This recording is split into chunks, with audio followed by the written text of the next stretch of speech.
And here we are. It's a Friday morning, and it's Brace, Bernice, and Benjamin serving you the newspapers this morning. Hi, guys. Hello. Hi. Good morning. You guys are looking all dashing, and I was just analyzing your diagonal We take artwork inspiration from you. and the thing over the pocket. Please, we take inspiration from you. Thank you. But Thank you very much. Did he go to any fashion school? Did I? No, he. No. The way he's got a analyzing what you're wearing. But it's a I lovely just like shirt. the overlay. So, no. As for Bernice, But I didn't know of any overlay. Me, it's just that. You just picked it. But I do love your outfits. Mine, though, is Obibi, what are you wearing? I'm wearing Catherine Gordon of Catherine Garments. Later, I'll be telling you more about it. Oh, okay. I'm wearing, the name is Attila Couture. Is that it? Attila Couture. Oh, nice. Dansuman, Mames E. That's where he is, yeah. Okay. The action. And Bernice is wearing Bernice Couture. Yeah. Memoir. Aha. For all your fashion. Contact Bernice. Okie doke, let's get into the papers, guys. Unless there's anything you'd like us to get into before the papers. The other day, Yeah. you really, did me in. Right. I didn't match up to your standard. I obliterated your singing. Oh yes, I will accept it. But just that the fact is that my anthem is still more nice. Are we coming to sing on the show? No, Please, we I are beg not. you. Bernice, we are not. Do you want us to do this But again? I told him that I have a lawyer, and that lawyer is you. Wow. Yeah, so you are here today. Okay, so over to you. What's my job? So what do you think? You sang the UCC anthem. No, I sang the UG I don't want anthem. her to sing the Should we UG sing the GIJ anthem? Bernice, can you? Why are you putting me on this? Should we Google it for you so that No, you do a I can sing the GIJ anthem, but right now it's become quite an interesting thing to start your show with music. So I don't know if you want me to do that today, but Ghana Institute of Journalism, GIJ for short in the name. I know the song, of the Lord Most. No. We're going to Google.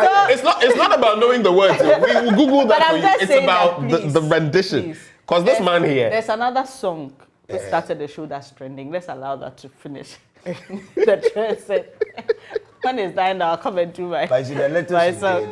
you've murdered him. That's all that I want. All right, that's good. I'll not contest. Let's now get to the hymn now of the newspapers. No, I think we should start with. Yes, okay, so let's start with the story on the front page of the Ghanaian Times. Very interesting one. 1,000 Nigerian illegal immigrants repatriated after Ghana-Niger authorities' agreement. And it comes along with some photos of them.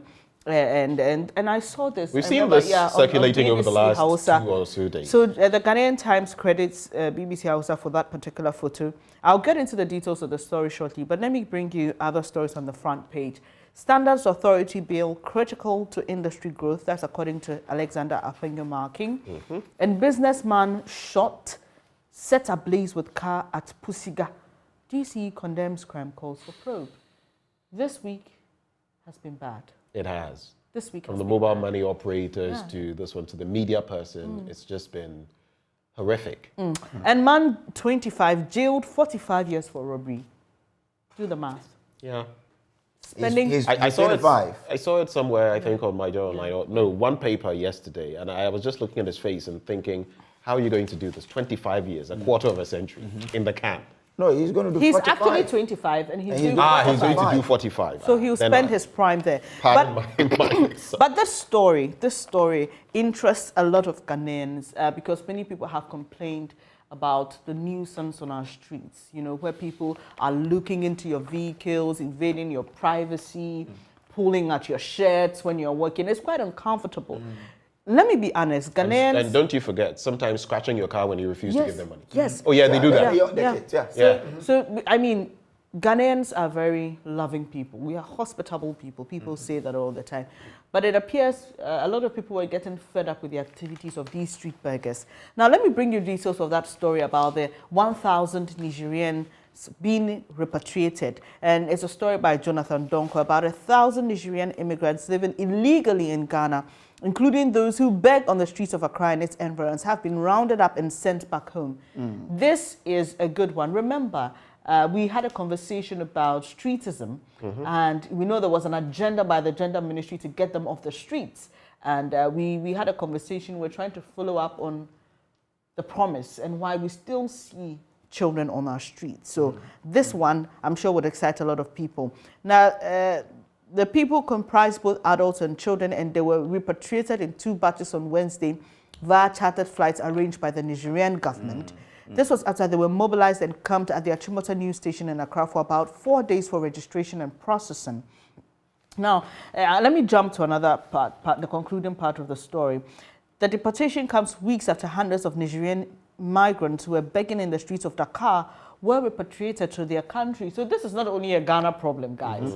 They are in many African countries. According to a report by AFP, published on March 27, the flight chartered by the Nigerian government with 580 people, including many children, arrived at the capital airport. The image of our country is dragged in the mud, and that's why the government wants to take this phenomenon in hand, said the Nigerian Minister of Interior, Amadou Aduma Sule, at the foot of the plane's gangway. For me, this is good, but what's the point if you're repatriating them, yet they're still finding their way back into the country? Then it's back to square one. So we hope that our authorities... like pouring water on stone. are also securing our borders and ensuring that once they go back to their country, they're not allowed to, come back illegally. Illegally, that's the thing. We are a peace-loving country, and once you're coming here legally, we don't have a problem. So it's about mechanisms to safeguard against what we're making and sending them back to their country. Whether we can do that. On my way, I think I saw... we will still have some Ghanaians who are also begging on the streets. Yes. So there is a general plan to end streetism and street begging. But I think that this is a good move. It's a good one. We just hope that it continues until we are able to get. It's also about human dignity. It is, and especially when it comes to children. Child Rights International has had to wade into this entire conversation and how sometimes, apart from the fact that sometimes where children are affected, their faces and images show, the fact that these children, per our law, we should be protecting them. We should keep them away from the hazards of begging on the streets, the hazards of falling prey to pedophiles and all of that. But they are exposed. I hear some of these children, sometimes men would give them, and don't forget that abuse is a two-way street. Sometimes there are women who may also get into this, who will lure them with money. Next thing you know, they are abusing them in all kinds of ways. Prior to this, there was a story by our own Justice Bedu, in which one of the young boys was saying that a car ran over his legs whilst begging on the street. So they are exposed to a lot of dangers, and it's important that we take them off the street to protect them. So it's good that we are taking them back to Niger. Like Benny said, we need to ensure they do not come back again to be begging on the street, because then it will be cost 90. Right. Let's get into some other stories. Well, let's get into the Chronicle. And because today is Green Ghana Day, let's do this one. It says, Nana Mahama Kufuor lead tree planting today. Remember what we spoke about? It's interesting because 2 days ago, when I interacted with the MPs and I was talking about NSS and how 559 is not sufficient. Guess what? Following day, we hear from the Deputy Executive Director that, Gift Owari, right? That is going to be pushed up 800. We talk about Charlie link up and Charlie, we should talk more on the show. The relevance of the platform. All eyes and eyes are on the platform. So it says that President Nana Dankwa Akufo-Addo will today, Friday, June 10, kick-start the 2022 edition of the Green Ghana Day by planting a tree at the F1 Park in Accra. Now let me move on to why Kufuor and John Mahama are in the picture. Abojinapo explained that the Vice President, Dr. Mahmoud Bawumia, will plant a tree in Tamale, while the Speaker of Parliament, Mr. Alban Bagbin, and his 2 deputies will plant theirs within the precinct of Parliament, and the Chief Justice, Justice Kwesi Enin-Yeboah, will plant a tree within the environs of the Supreme Court. He said other eminent Ghanaians, including former President John Agyekum Kufuor, would plant a tree at Gomoa Nsayim, in the Central Region, while former President John Dramani Mahama will plant in Accra. He said that Asantehene and Yana would plant trees in Kumasi and Yendi respectively, while the National Chief Imam and other eminent clergy would plant in Accra and other parts of the country. So that's how. So we see tree planting on the front page of many of the papers. On the Accra Times, it says, "Speak a seedling planted, Minister urges Ghanaians to support Green Ghana project." I mentioned yesterday that I was at the presser last year when this was about to be launched, and I remember very well that I asked the question. I asked the minister, while we are planting trees, what are we doing to preserve the existing ones? because we were doing this because Ghana had lost a chunk of its forest cover, and it was beginning to up to a point about 60%. Yeah, we actually told 80. I mean, at that program, we were told 80%. That's a big problem. So that's an increment, because you remember some years back, it was 60%. So it means it's getting there's a lot of degradation. Even faster. And it's not surprising when you look at what we are doing with illegal mining in forest reserves and all that. But back to my question, Mr. Minister, that question is still relevant today. What are we doing to ensure that while we are planting trees, we are not losing the existing ones? Because then, once again, it's cost 90. Because you need to preserve what you have so that you can, and mind you, it will take a long time for these trees to grow to the point where we can even call them, well, a collection of them, a forest or whatever. So it's a long process. So let's ensure, I would love to see, we know later today, we'll be bringing you that program, which will be happening. I would love to see a documentary, a story, some report from the ministry telling us how the trees we planted last year are faring. So I was going to call for an audit, you know, of how many of the trees that we planted did well and how many didn't. Because we spent money in planting them. If you go throughout Ghana, we did it. How many of them did we, you know, get value out of? How many went bad? So that it would serve as a guide going forward. But if we do it and we don't get a feedback or we don't get anything to tell us, oh, we did 100, out of the 100, 70 did well, 30 didn't, and we're still going about. Because obviously not all of them would do well. But we need to even know in terms of what we're investing. Because there's a financial end to this. If we've invested so many millions into the project, getting seedlings and all of that, how many are doing well? We should even use that as a learning, it's a learning curve. Oh, so those we planted in this area did not particularly do well. And or the people in this community, why didn't they do well? Maybe the people in this community did not take better care of them. Do we need to fence them? Do we need to? Without this analysis, we'll not know all of those. And it will just be like, oh, we're pouring water. Is it a basket we're pouring water into? No one knows. So it's something that we need to do, really, to understand where we are going and how we have to get there. But if we do it, no audit is done, we don't know anything, any progress report, and then we'll go about doing it again and again. In fact, it would amount to nothing. So just a little top up, since it's the same story. The sector minister, Abu Jinapo, also says, and rightly so, I just had to put it in, the Earth is now 1.1 degrees Celsius warmer than it was in the late 1800s. With the last decade being the warmest period. Ice in the Antarctic and glaciers are melting, rain patterns are changing, rivers and streams are drying up, and it's even worse because of Galamsey in Ghana.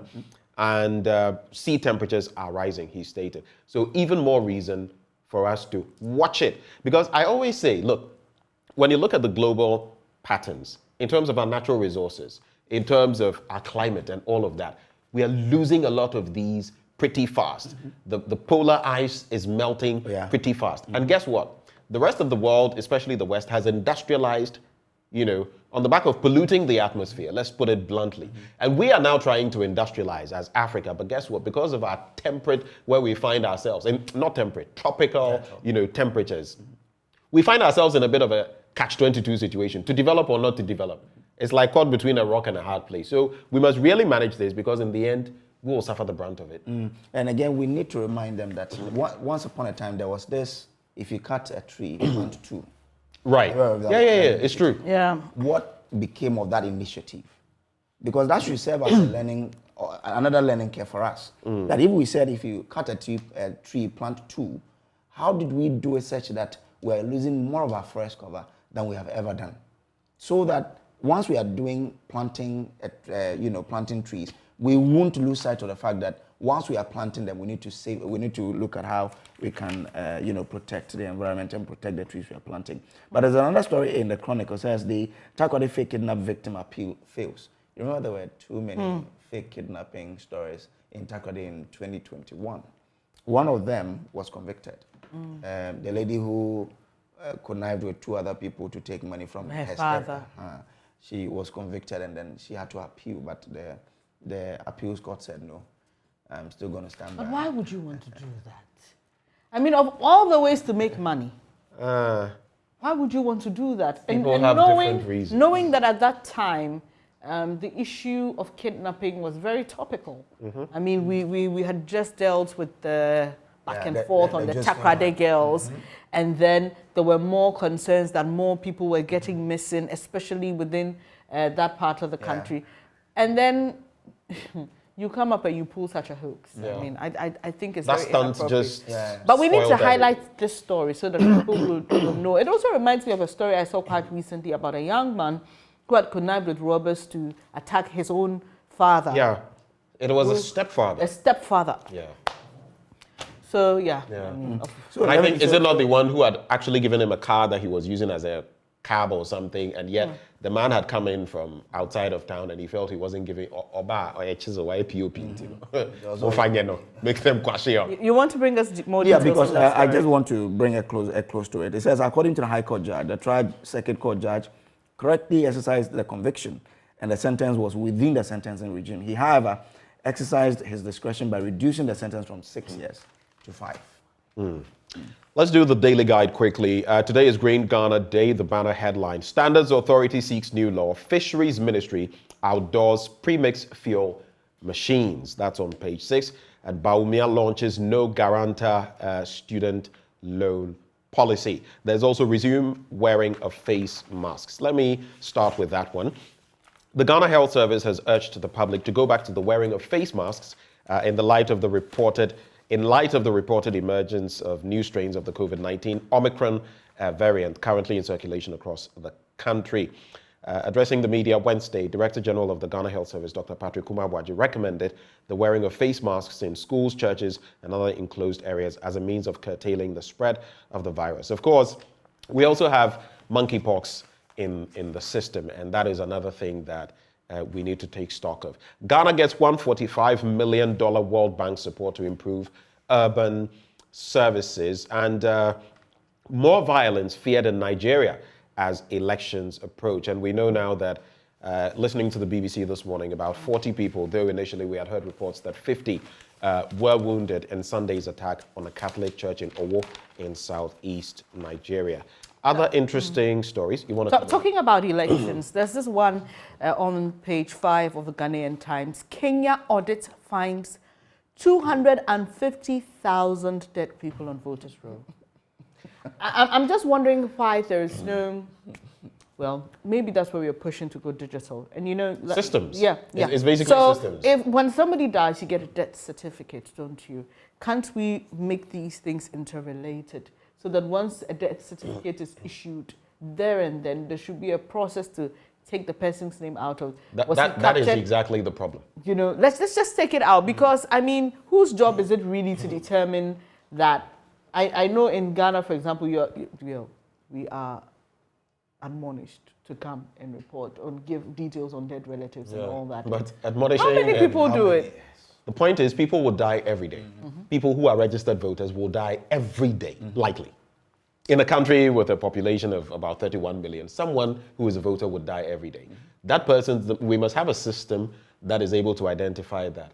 SMSE has passed on to glory. Their name is removed. Eventually, you'll have people coming to replace them, new 18-year-olds and all of that. Once you don't have such a system, these things will... And it's interesting because we heard the Vice President talk about that initiative to get babies onto the system as early. So, I mean, if you visit government hospitals, if you've been there even 4, 5, 6 times, once you get there, you're told to re-register your baby or your child, because this is the government initiative. So I know that it's happening. Maybe we should look at it on the other side when people die and death certificates are issued, how we can take them out. But I think it was one of the things we were looking at. That's why at a point in time we used the Ghana card, the data to do the voters register. I think that would be the accurate way to get a lot of people who are no longer with us out. At least if the Ghana card passes the test from the cradle to the grave, we'll know what is happening. But just to wrap with some international stories and do one little bit on entertainment in less than a minute.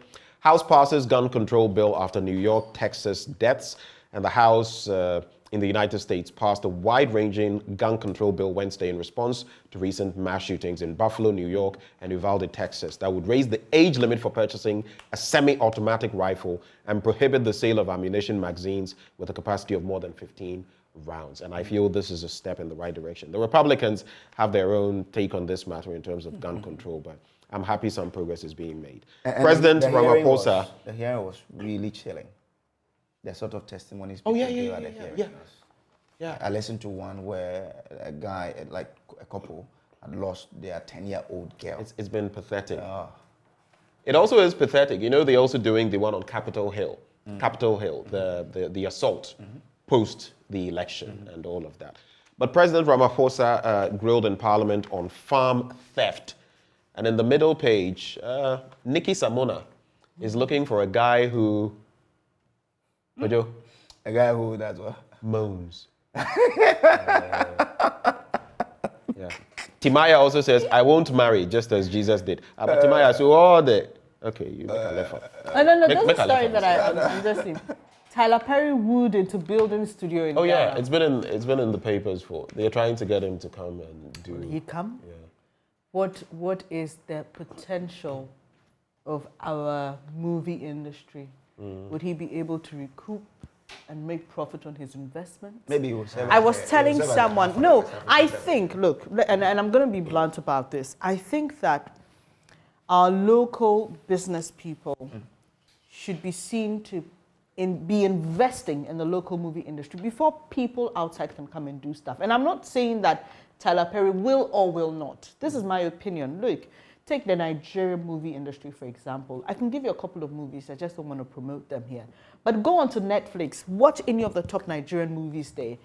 When you see the scenes that begin the movie, when they're giving credits, there are banks dedicated to the investment of the Nigerian. No wonder they're getting where they're getting.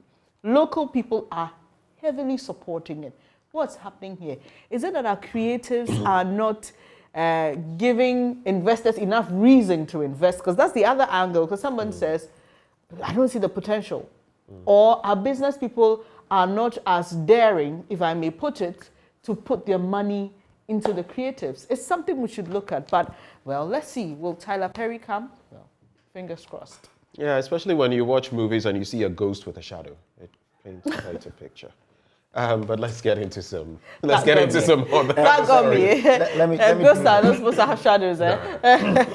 Let me do the daily graphic. There's a story there on page 13. It says a Greek revival rests with Bank of Ghana. So, like, she's talking about the local bank supporting the local film industry in Nigeria. Right.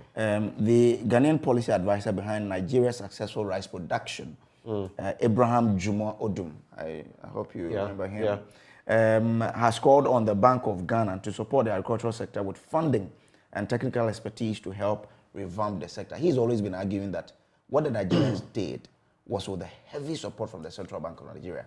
And therefore, if Ghana wants to replicate it, the Bank of Ghana should lead it. So let's see how the Bank of Ghana will take this advice from a man who has done it for Nigeria and see where we'll get to. I have one last story, but I think, Bernice, I'll let you come through. Go ahead. All right.